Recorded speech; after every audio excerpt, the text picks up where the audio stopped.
All right, recording's turned on. Well, good morning, everyone. I'm Forrest Hare from SAIC, and I'm on the Product Governance Board for the Open Cyber Alliance, and I'm also honored to be part of the organizing committee for this year's Borderless Cyber Conference. So yesterday, we completed a full day of thought-provoking presentations, panel discussions, covered everything from SBOM and DBOM to whether Buy American provisions really help enhance the supply chain security. And we thank all the speakers and attendees for their participation to this point. We have another great lineup today, starting with our first speaker here, Sean Lyngaas. But before Sean begins, I want to mention a couple of items. First of all, the conference agenda that can be viewed using the tabs bubble page, or you can jump in one of the sidebar meeting rooms. And of course, in the session here, you can place questions you may have in the chat channel and Zoom there. And we'd also like to thank our sponsors for the event this year, Capado, Cyberware, Resecurity, and of course the Borderless Cyber Program Committee and all the administrative staff who put so much time and effort into making this such a successful event. And the speakers, of course, we couldn't do it without all of our great speakers. And finally, don't forget to use that hashtag Borderless Cyber when you're tweeting about the events today or posting into LinkedIn or whatever social media that you would like to cross-post us on to share information about our exciting event. So with that, I'd like to introduce our first speaker for day 2. Sean Lyngaas is CyberScoop's senior reporter covering critical infrastructure. He was previously a freelance journalist in some amazing places, like in West Africa, where he covered everything from presidential elections in Ghana to military mutinies in the Ivory Coast. Did that for the New York Times there.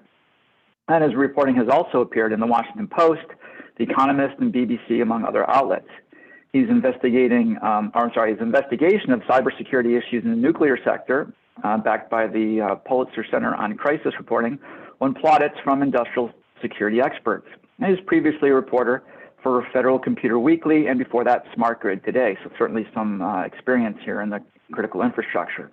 He's earned his BA in public policy from Duke and an MA in international relations from Fletcher School at Tufts.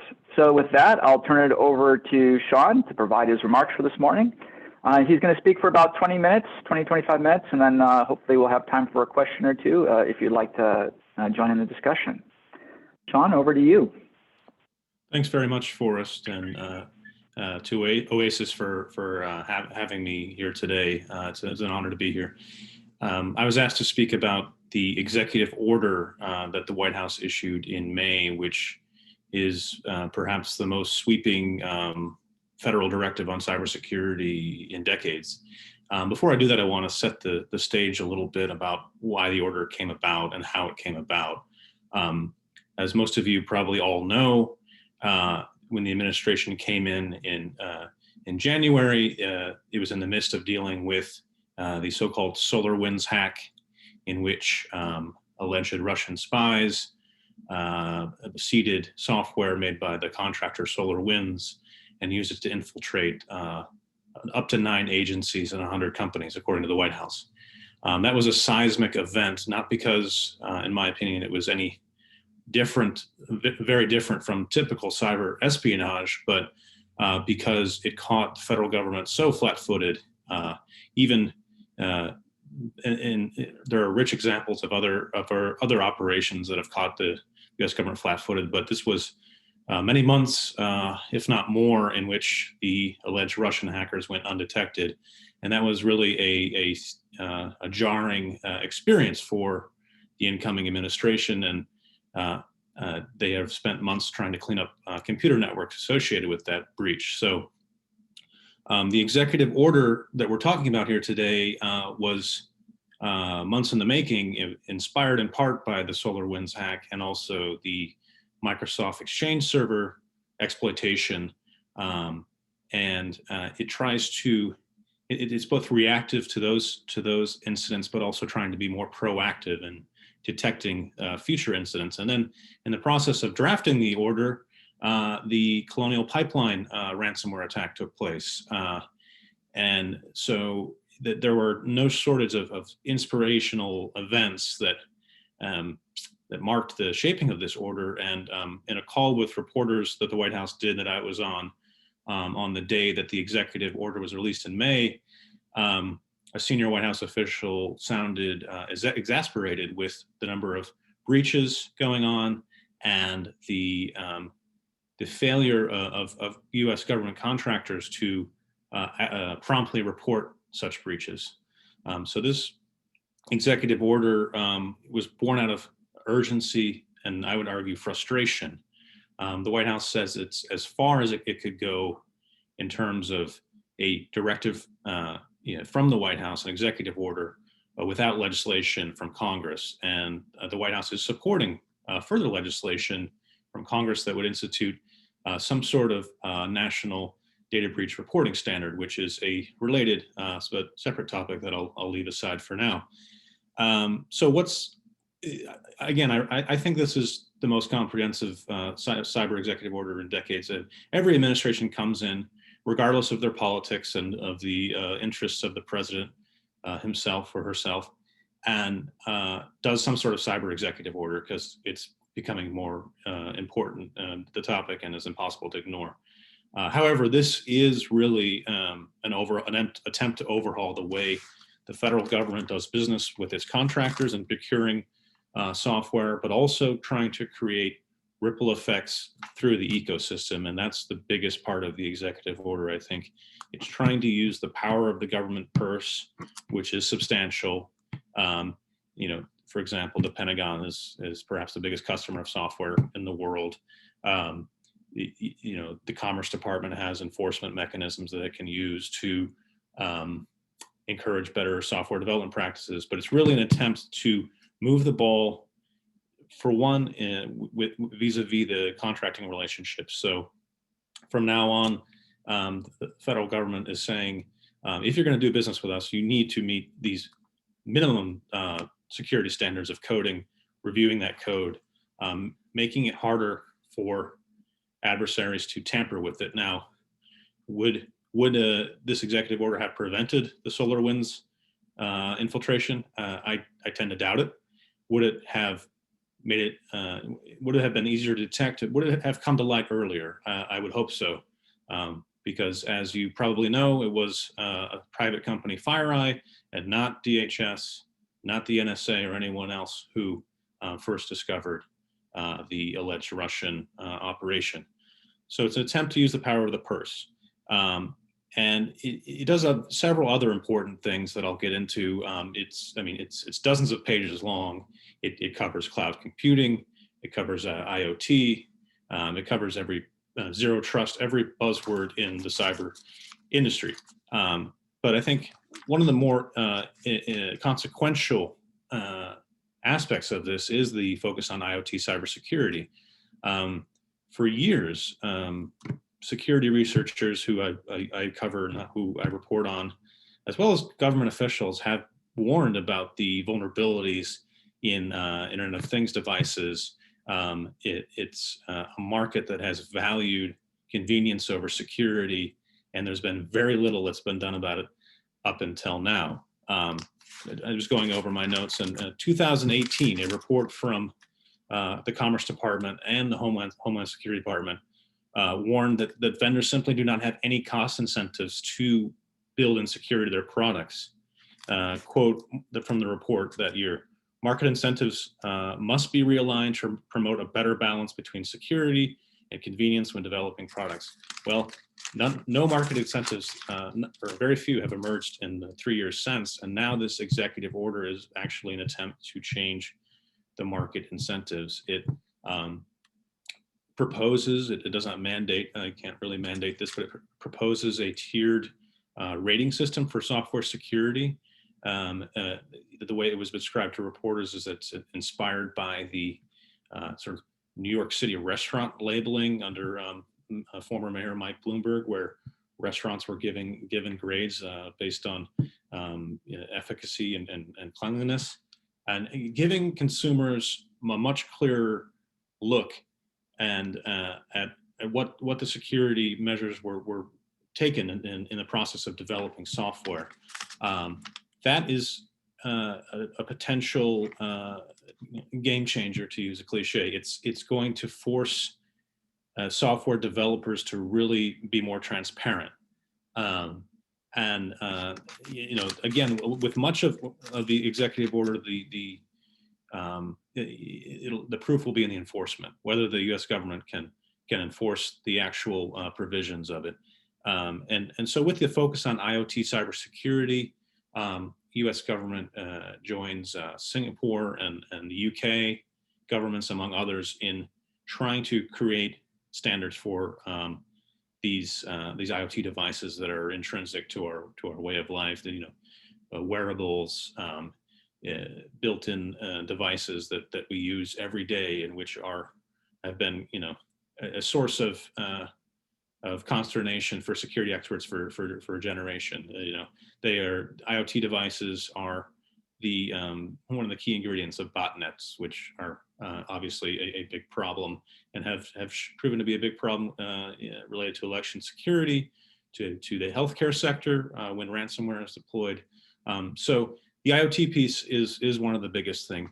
I also wanted to highlight a few other things. It's this is part of a broader pattern that we're seeing right now with U.S. policy, a willingness to use regulatory action or enforcement where voluntary standards just haven't met the grade. The most prominent example recently that we've seen is the response to the Colonial Pipeline attack itself. That most ordinary people were shocked to learn that there are no compulsory standards for pipeline operators to meet when it comes to cybersecurity. And unlike the electric sector, there weren't any. That changed. That's changed overnight. It's changed because of the long lines at gas stations that took place in the wake of the disruption of Colonial Pipeline. Now the Transportation and Security Administration, TSA, is actually requiring pipeline operators to meet minimum requirements, to report breaches promptly within 12 hours, actually, which is remarkably fast for the government requirements. And so that is just taken together when you have the pipeline regulations, this executive order. I think what a lot of U.S. officials have come in and said, we're tired of cleaning up breaches like this. We're tired of being caught off guard, and they're trying to draw a line there. And another thing I wanted to point out in terms of the power of the person, how markets might react to this, is that there is a precedent for the U.S. government in terms of being able to move sort of the standards and practices in the private sector without the rules that are directly applying to the private sector, which is the case with this executive order. The White House can't just mandate that companies do X, Y, and Z if they don't do business with the government. If it's a private company that has no interactions with the U.S. government, then they can't decree that they do better on security. However, there can be ripple effects. And when doing research for this presentation, I came across one of the most prominent examples for me anyway is 4 decades ago, when in 1976, when NIST, the National Institute of Standards and Technology, which also plays a big role in this executive order, set the data encryption standard, basic encryption practices for securing data at rest, I believe, perhaps in transit.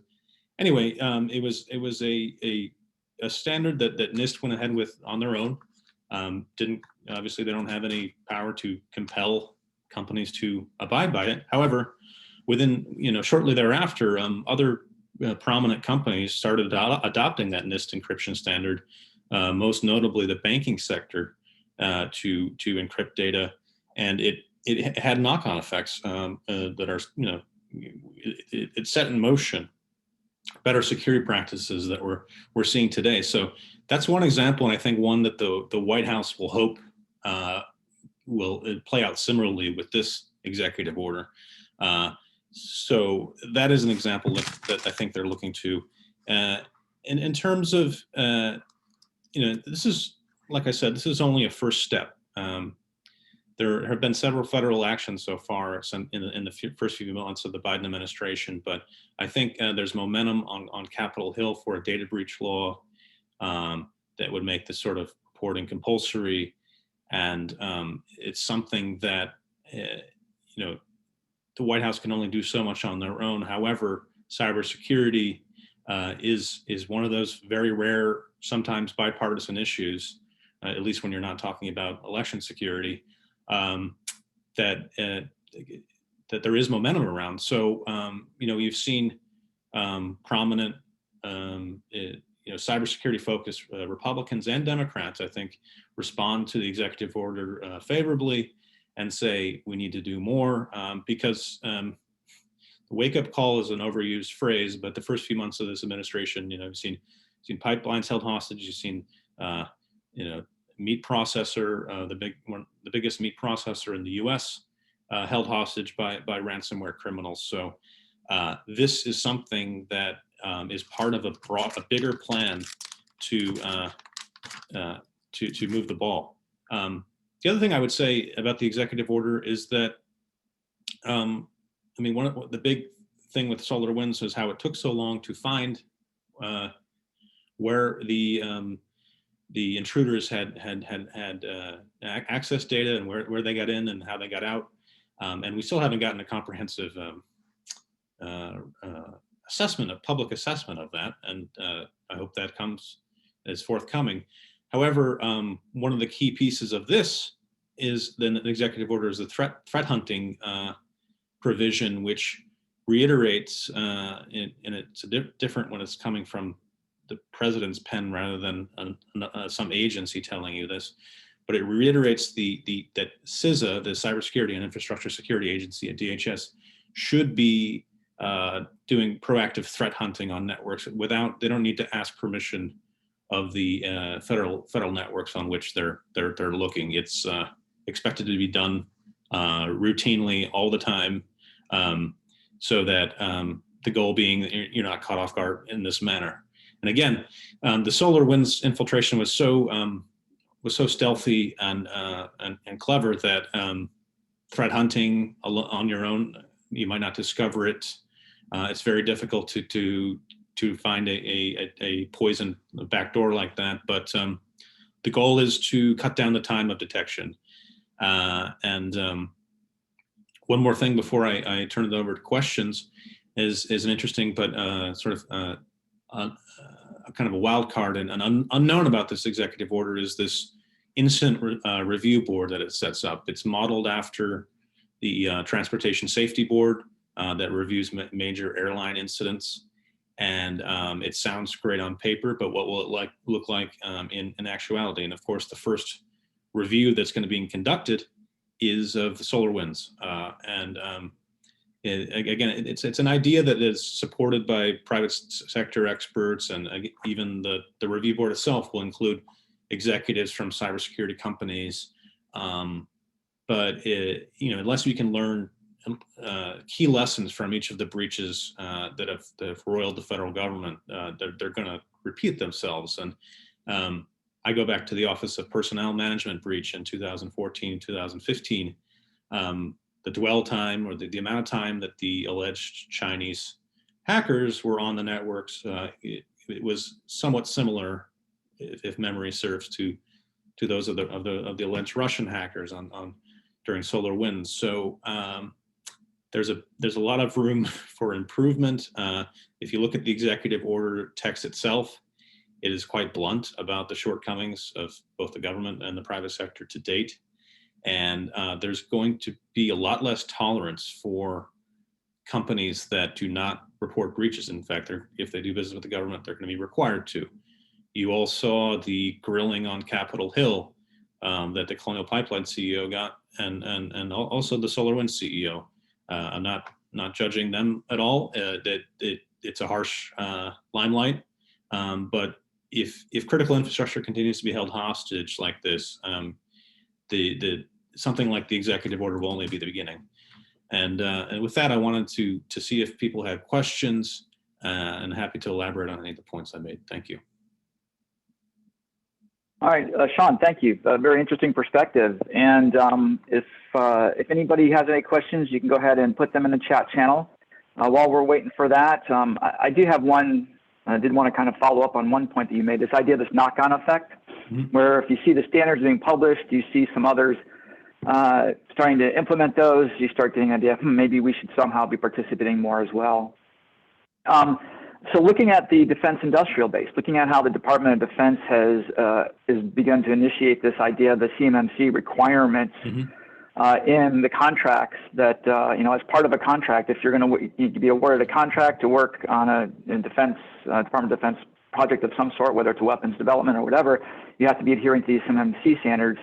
Do you think that might actually also generate some more knock-on effects too? Is because these are big, the Lockheeds, the Boeings, the SAICs, my company, who have to adhere to these. They're pretty big companies.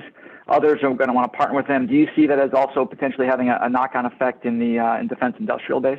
Absolutely, and the DIB, the defense industrial base, has been ahead of the curve a bit on this because of sort of rude awakening a few years ago of Chinese espionage targeting the defense industrial base. So I think that will have knock-on effects, and the key though is how far will it ripple out, and I think CMMC. There's a lot of thought that have gone to the CMMC criteria, and people have to take a hard look at what's working and what isn't. But certainly, history tells us that bigger companies can sort of lead in the sector, and as long as there's a collaborative, and as long as competition doesn't take over. Like in the energy sector, you have huge utilities that have much more resources than the tiny rural cooperatives that are delivering electricity to small towns in America, and their ability to not see themselves as competitors, but delivering a common product, which is keeping the lights on, has led some of those big utilities to provide cyber assistance to the smaller ones. Now, I don't know if that's applicable in the DIB, in the defense industrial base, just because it's not this, it is more profit driven than the electric sector. But I think that the fact that they've gotten a head start on the CMMC, and now this thing comes along, although not directly targeted at the defense base, it's it's promulgating standards that everyone should take a look at. So I think it can be helpful. It can have a knock-on effect. The question is getting the word out and going all the way down the line to your subcontractors of subcontractors, because the nesting doll of supply chain security will require that. Well, and I do know it's a part of due diligence for SAIC, for example, is if a sub wants to join us on a contract, our cybersecurity folks do due diligence on our subs as well. So we look into their language, their proposed solutioning, and make sure that they're going to be able to make sure that they don't create any risks to our CMMC ratings as well. So I do think that there's some extent or cascading effects from that perspective. So we do have a question here from Duncan. He's asking in the chat channel, you can see there. Could you say more on automation in the executive order and what you think that'll translate to with respect to the power of the purse there? Yeah, I mean, in other words, well, make it into DFARS eventually, as an example. Yeah, great question, and DFARS is also very complicated. But I mean, the executive order says a number of things about automation and sort of the fact that it will be incorporated into FedRAMP, the federal cloud security program in assessing things. I think this is something that there's a lot going on in this space, and in terms of whether it makes it all the way to DFARS. I mean, I think you have to watch the space, because the executive order lays out a timeline for reforming the acquisition rules, and I think the executive order is embraces automation in a way, but it also puts the onus on contractors to make sure that they are monitoring those tools, that there is a human somewhere there checking logs and not assuming that the machine will be fine that way. So I think it's not a detailed answer, but I think it's largely TBD on that. It's kind of the executive order is conscious of the fact of the level of development that's gone in the private sector with these tools, but the goal of accountability will require someone in the middle of the automation, if you will.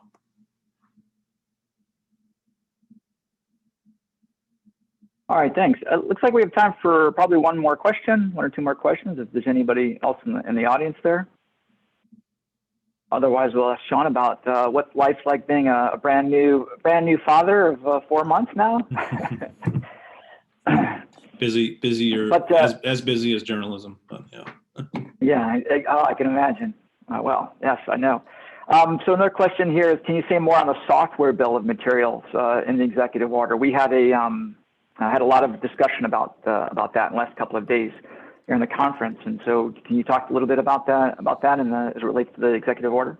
Yeah, I mean, as you probably know, the software bill of materials has been a long time coming. There have been a few evangelists of it out there, one of whom I think spoke at this conference, Alan Friedman. I mean, to be honest, I haven't looked very closely at the SBOM aspect of this, but I would say that it's similar to the way it approaches automation. It acknowledges it's out there, and it enlists its importance. But I think initiative like whether or not the SBOM becomes more popular, I'm not sure the executive order is going to be the driver of that. I think it's there are a lot of other initiatives out there.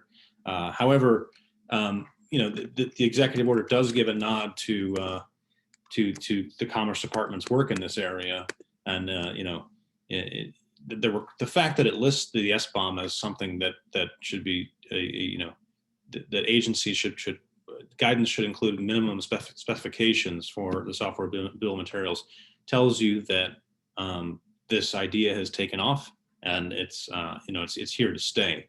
So with a lot of other things in this order, it kind of puts it, codifies existing ideas that are, kind of industry best practices, and tries to say, okay, well, let's see what kind of progress we can make on that. But it doesn't really want to be too prescriptive in that sense. Yeah, exactly.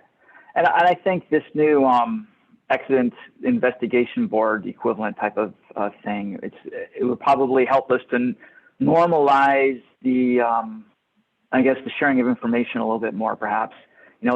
Historically, private industry has been so hesitant to let anybody into their networks to find out exactly what happened afterwards because of liability concerns and all this type of things. And so maybe this is another step towards just basically normalizing and having more visibility everywhere in the system, so that everyone can make better, smarter decisions for the future. So right. Hopefully that's the case. Yeah. So all right then. Go ahead.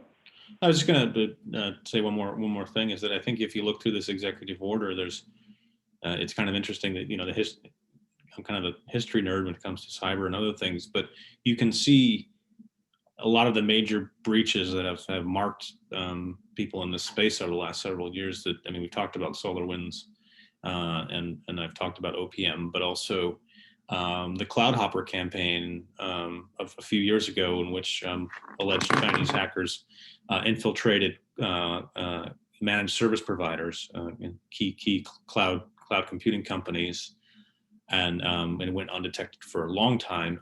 When I read the language about more visibility into the cloud in the executive order, that comes to mind. So these aren't each of the provisions. They're not abstract things. They're not standalone and inspired by nothing. There is real world hacking behind nearly everything that's in the executive order.